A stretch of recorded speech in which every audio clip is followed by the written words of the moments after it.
You are Locked On Wolverines, your daily podcast on the Michigan Wolverines, part of the Locked On Podcast Network.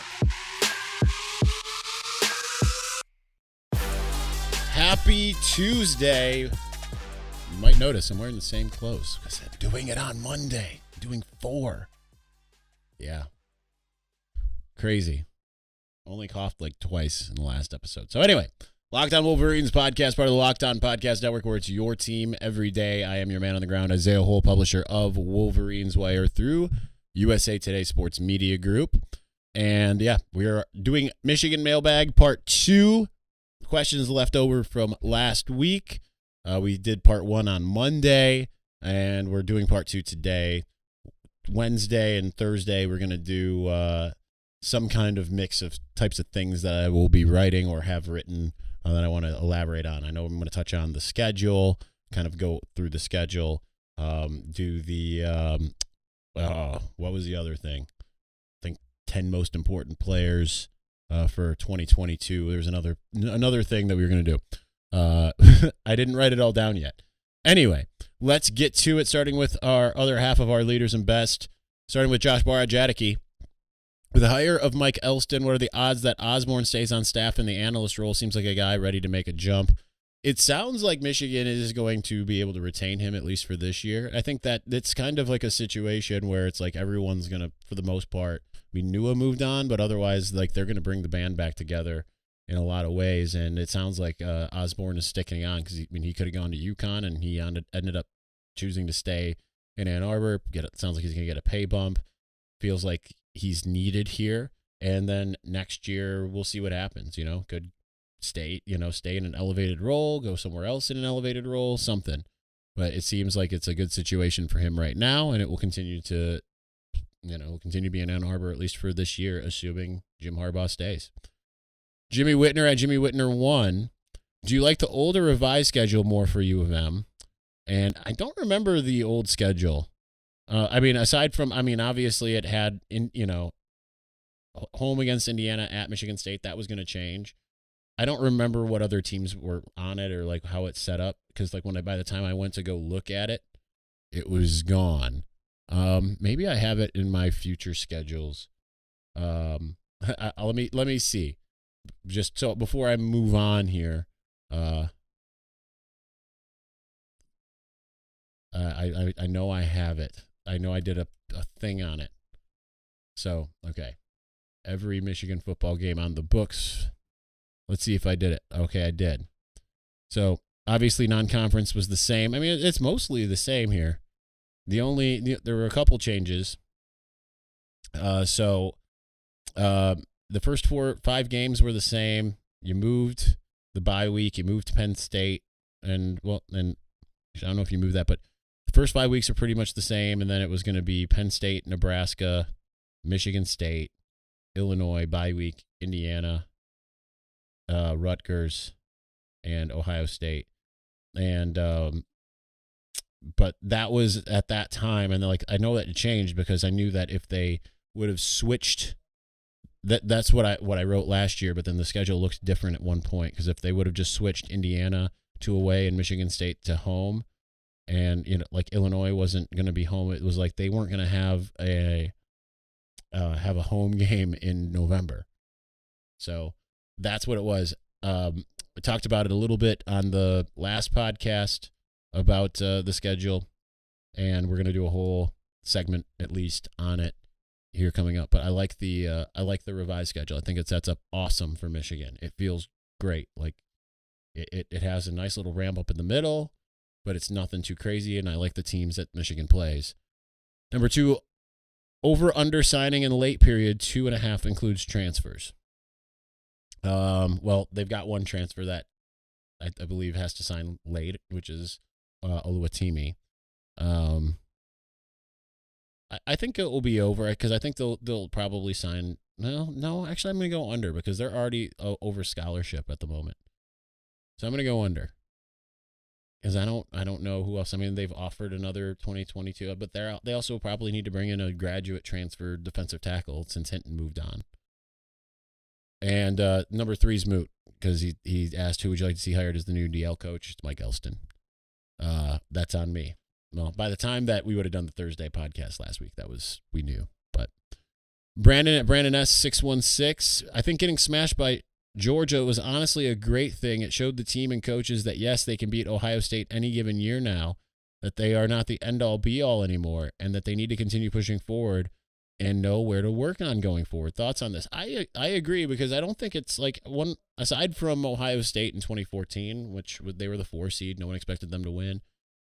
I mean, generally there's a ramp up. You know, Alabama had already been winning championships, but it still took them a couple of years in the college football playoff era. Clemson, it took a little bit of a ramp up for Clemson, right? Like it wasn't like, and I know they won in 2015, but they weren't in it in 2014. But like Clemson kind of had a similar trajectory as Michigan. It wasn't until year 7 for Dabo Swinney that things started really coming together in the way that they ended up being. So I think I think it is good, because it does tell you, like, all right, here we know now, like, okay, if we want to do this, we've got to be this good, and we've got to recruit this much better and everything. The only thing is it can take some time, but now also you can look back and see like where you went wrong. I mean, it's the first time that you've had that, and keeping that focus on Ohio State's good, and now you know, like, hey, we can do it. I think one of the great things about also this year is that, you know, Ohio State's last win against Michigan, thanks to the COVID situation in 2020, is there aren't a lot of guys on Ohio State's roster anymore that know what it's like to beat Michigan. That's important, right? Because if you get punched in the mouth again this year, you don't necessarily have that, well, you know, we beat them all the time, so we're just going to dig deep and get it. Now you're going to have doubt, you know. That's why it's important, especially with the way that they got beat. If they start getting pushed around at any point in that game, they're going to be like, uh-oh, you know? That's a little bit of an aside. Finishing us out in segment 1, Tyler at T_Force1. Hypothetically, if Harbaugh leaves, I feel like it would be best to promote someone from within to fill the void, and then move everyone else up the ladder, retain as much of the staff as possible with the new transfer rules and recruits. Agree/disagree, and who would your guy be? My guy would be Mike Hart. I do mostly agree, and I know that there are a lot of other of my colleagues that don't. They think that Michigan should just go and get like the biggest name possible. I think that you give someone that 1 year to see what you can do, because I think that if you bring in someone else, there's a good chance that they'll want to clean house. You might not see eye to eye with, you know, a lot of recruits. You could get a lot more transfers, be completely different systems. I think keeping things intact, with considering you have almost the entire offense coming back, and you do have the special teams coming back, but defense is the question. I think that's where you start to you could have some consistency. And Mike Hart being a guy who has had the associate head coach position before, he's, you know, been in the program for a year, highly respected in Ann Arbor particularly. Kids obviously love him. I think that would be the obvious interim guy, at least, and that's how I would do it. I would give him be like, we're going to try this out for 1 year on an interim basis, and if you can achieve those goals, then we'll give you something longer. But I think that's how that would go, personally. That's, I think, how it should go, right? Because we're in January. There aren't a lot of coaching obvious guys to go out and get right now, unless you want to go and poach someone that's already a head coach somewhere, which, I mean, you could do, but you shake things up completely, you might find yourself in a not great situation. All right. We are going to continue here in a moment, but before we do, y'all know how much I love Built Bar. If you don't know what Built Bar is, a protein bar that tastes like a candy bar. It's high protein, low calorie, low carb. I love the coconut brownie chunk. I love the peanut butter brownie. I have a box of the eggnog, the seasonal one still. And the great thing about them is most of their bars are only 130 calories. So I can have 2 at a time and I can feel good about it. It's not like when, you know, Metric's Big 100 or 400 calories. I can have 2 and have less calories and still have high protein, low calorie, low carb. It's awesome. And like I said, they are delicious. So many great flavors to choose from. Go to built.com, put in promo code LOCKED15. That's built.com, promo code LOCKED15 to get 15% off of your next order of Built Bar. All right, continuing on with the very curious Zuri here. Wanting all kinds of attention here. Sorry, Jimmy in particular, that I can't. Camera's up here, she's down here, and I can try to get her to come up here, so you can see her on camera, but she doesn't seem to want to. You're going to come up here? I don't know if you can see her. There she is. There's Zuri for it. I know, Jimmy, you're probably listening, not watching, but if you go onto the YouTube, you can see Zuri. She is on camera, getting all the attention that she wants for everyone to see. This crazy little puppy. I don't know what she's doing now. All right, Spencer Whitmore at Spencer Whitmore for our Victor's Valiant. New NIL deal going to be as big as Texas/Miami's, where every player gets $40K. I don't know how those stand up, right? Like, because it's supposed to be like name, image, likeness. That's just straight up pay for play, man. Like, those are going to get smacked down at some point. So, no, I don't think that'll happen. I think that, I mean, it should be, a mixture of reward for being a big name recruit, a big time player, the type of thing where it's like, all right, now you're going to do a commercial. You see Blake Corum, like, doing commercials for Subway and Outback and stuff like that, like that's what it should be. So, no, I don't think it's going to be that, but I'd like it to be a little bit more robust than what it's been, obviously. Adam Kasel at Adam_Kasel. With so many starters gone on defense, who do you think steps up and surprises fans next year? Could even be one of the few returning starters. I am going to go with, I think, Junior Colson. I mean, he just got named today to the FWAA, Football Writers Association of America, which I used to be a member. Their freshman All-American team. I think that he was great, and I think year two for him.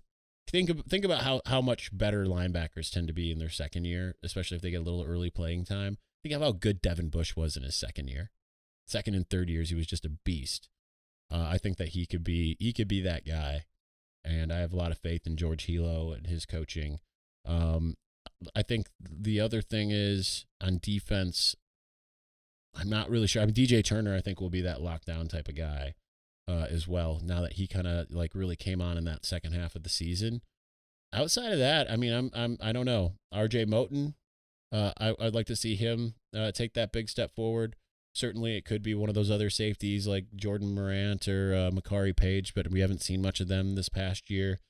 And Braden McGregor would be one of my guesses on the defensive line, just because he just hasn't had the opportunity and he was injured in 2020. So that would be it.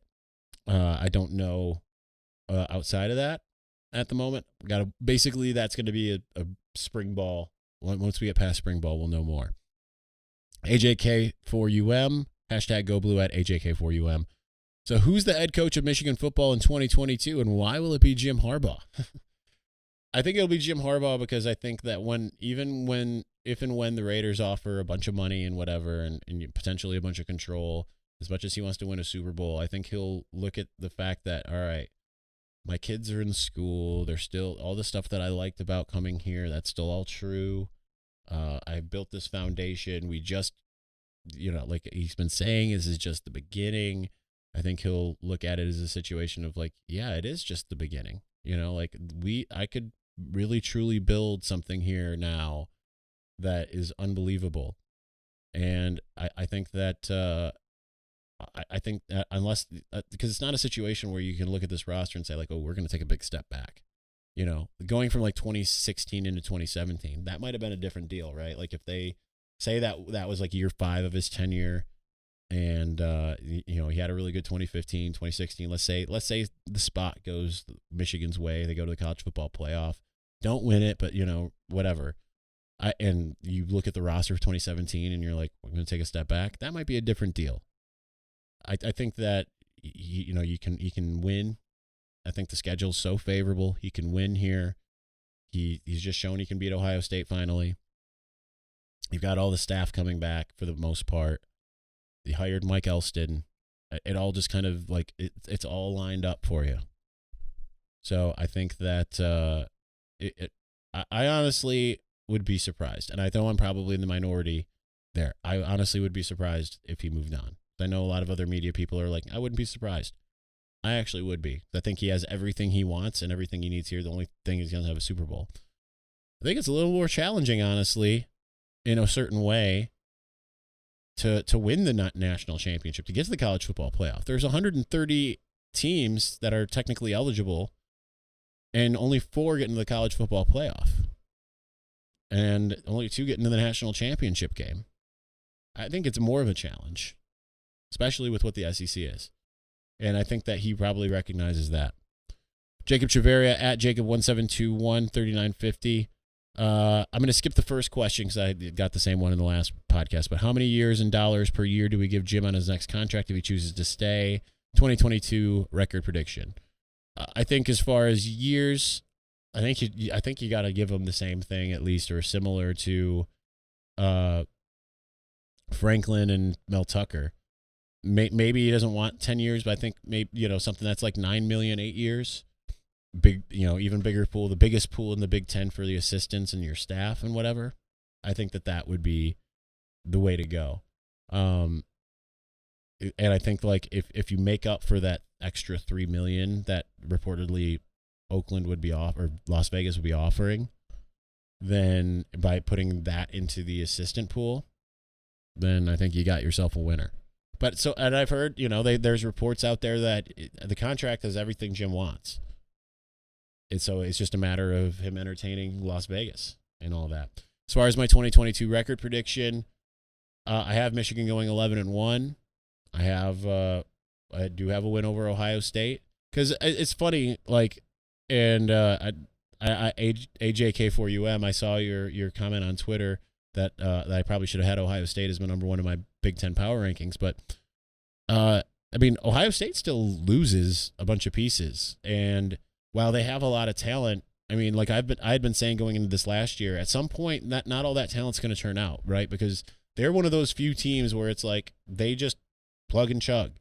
Almost every other team has some kind of down year. Even Alabama in 2019, they had Waddle and Ruggs and Devontae Smith and I'm missing one, another one of them, and they had Najee, and they still were like a 3-loss team that year. It's funny how things work out sometimes, like as far as how things go for other teams, and Ohio State hasn't had that. Ohio State hasn't been, they lose a lot of guys, that are important. They lose Nicholas Petit-Frere. I don't know about Dwan Jones. They lose Taylor Munford. They lose Haskell Garrett. They lose quite a, and then they have like a secondary that's not necessarily great, a linebacking core that's not necessarily great, new coaching staff on that side of the ball pretty much all the way across the board. And while that can pay dividends like it did for Michigan, never a sure thing. So with that in mind, I have Michigan beating Ohio State again. I think that by the time that those two teams will play, Michigan's defense will be more up to speed. I don't know that you have those game-wrecking defensive ends, but I think that Mike McDonald in year 2 of having his system in, it should be humming to some degree, because it's not a predictable system, and the offense is almost entirely intact. Like, you've got experienced guys stepping in for the starters, and then you add Ronnie Bell to the mix. I like what Michigan's got. All right, BetOnline would like to wish you a happy new betting year as we continue our march to the playoffs and beyond. BetOnline remains the number 1 spot for all of the best sports wagering action for 2022. New year and new updated desktop and mobile website to sign up today. Receive your 50% welcome bonus using your first deposit with the promo code LOCKEDON. From football, basketball, hockey, boxing, and UFC, right to your favorite Vegas casino games. Don't wait to take advantage of all the amazing offers available for 2022. BetOnline is the fastest and easiest way to wager on all your favorite sports. BetOnline, where the game starts.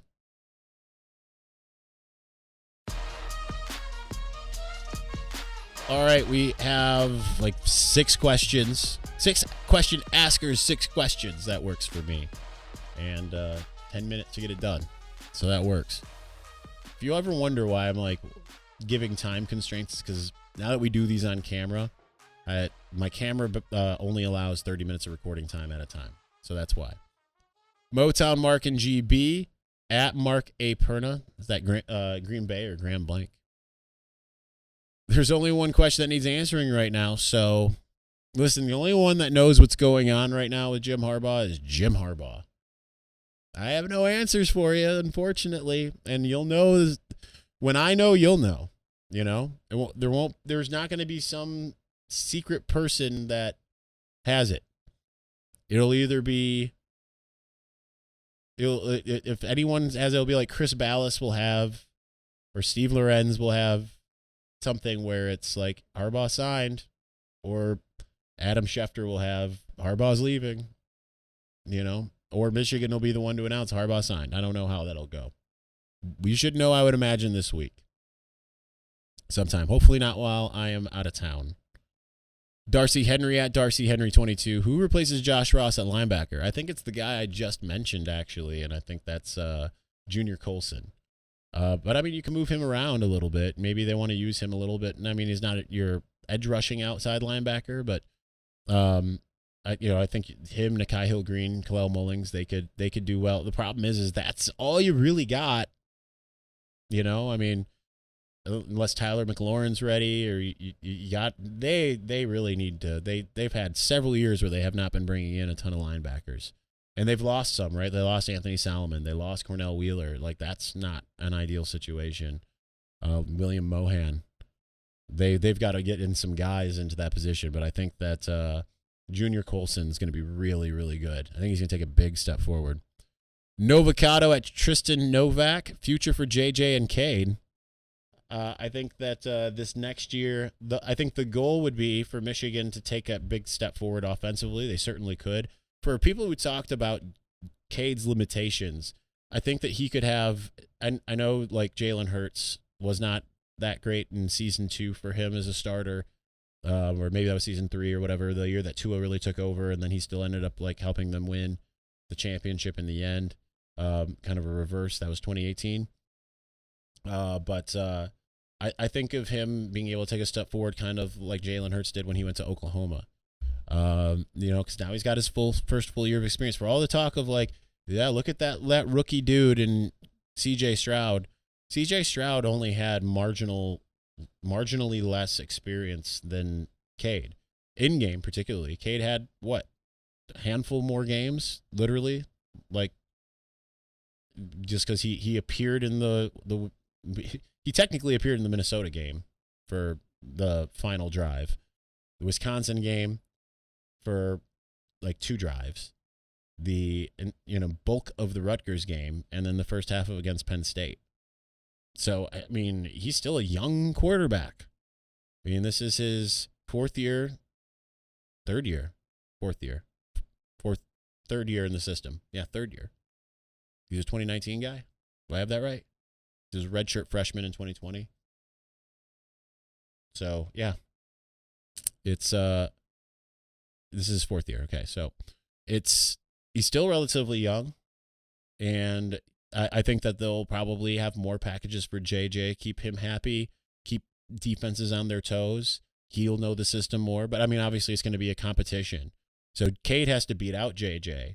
JJ has to learn a lot of the things that Cade knows how to do, which is like pre-snap stuff, which is just as important as being able to throw the ball, and a lot of people don't give credit to that type of thing. Jake Butt talked a little bit about that, and that's one of those things like I brought up before. With Cade, for instance, with JJ, keeping in mind, this was his first game ever in the college level. People loved that first touchdown, the throw to Dalen Baldwin. But why was JJ running around in the backfield as it was? Because he couldn't recognize to set the protections.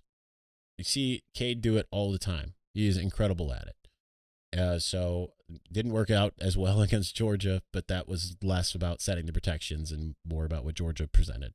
So I think you'll see more of the same, just kind of amped up this next year. Randy Gensterblum at RL Gensterblum. If Michigan to be as/more successful next year, what will need to happen this offseason or during the course of the year? You're going to have to figure out your front 7. I'm less concerned about the back 4. It could take a slight step back when it comes to safety, just because you lose, Dax, and you lose Brad Hawkins, but I like the pieces they have at safety. Obviously, you also got all those freshmen, and then you got DJ Turner, and who's opposite him? Is it Jalen Perry? Is it Will Johnson, who certainly could come in and make a quick impact? I mean, I wouldn't bet against that. I think it's more having the linebackers and the depth there. I like the pieces they have. They still need to take a step forward. They really need to get some higher end linebackers too, right? If you're going to compete against like the likes of Georgia and stuff, like national championship teams almost always have like an insane linebacking core. Like Michigan in 2018, part of that was Devin Bush, right? So you'll hope that defense was so good because of Devin Bush. Part of that, it would be nice if Junior Colson takes that type of step. Could. We'll see. So you need those guys to step up. You need to find edge rushers, and then you need the offense to at least take what it was doing at the end of the year and take at least one step forward. And if they do that, they could be more successful next year because the offense could be flat out formidable next year. And I mean, straight up formidable. This could be the best offense that we have ever seen in Ann Arbor this next year, considering it's almost fully back intact. And the ones that are gone, tackles, and you've got a couple guys actually not even both tackles because Ryan Hayes hasn't. It seems like he's probably coming back, but you've got you've got Trente Jones who's just kind of been waiting his turn. They've been salivating over him. Carson Barnhart could be ready to go, and then you're replacing Vastardis with Oluwalewitumi, who was a Remington Award finalist at Virginia.